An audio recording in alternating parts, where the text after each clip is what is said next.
Quel est le juste prix d'une information de qualité? C'est une question à laquelle il est évidemment difficile de répondre.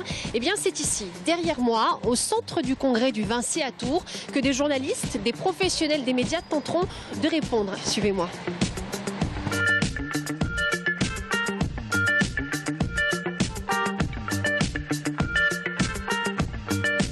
Valoriser une information hyper locale, c'est un chemin qu'il faut prendre.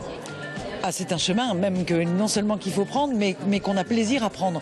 Ce qui est important aussi de dire aujourd'hui aux assises du journalisme, c'est que en fait le renouvellement évidemment vient bien sûr de l'environnement économique, bien sûr des outils et du numérique, mais il vient surtout fondamentalement, comme depuis des années, de l'envie et du désir et de la créativité des journalistes. Ce n'est un secret pour personne. Aujourd'hui, la presse traverse une véritable révolution qui impose de s'interroger à l'ère du numérique, de la superpuissance d'Internet.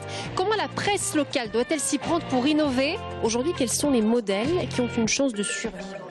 Ce qui a une chance de survivre, c'est le contraire d'un modèle.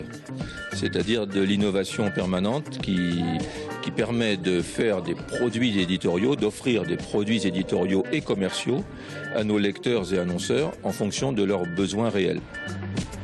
Alors justement, beaucoup de lycéens, d'étudiants en journalisme qui sont venus assister aux différents ateliers, prendre part au débat. Pour certains, nous sommes allés à leur rencontre.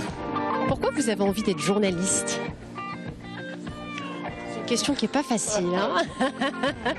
Je me suis rendu compte que c'est un métier qui me plaît parce que c'est agréable de sans arrêt découvrir des choses, on est toujours sur un terrain différent. Comme vous venez de l'entendre, tous s'accordent à dire que la presse écrite n'est pas morte. Demain, les assises du journalisme, ça continue avec d'autres thématiques. Enseigner l'entrepreneuriat aux jeunes journalistes, indépendance et modèle économique, quel est le rôle de l'Europe ou encore COP21, quel bilan éditorial 3 mois après?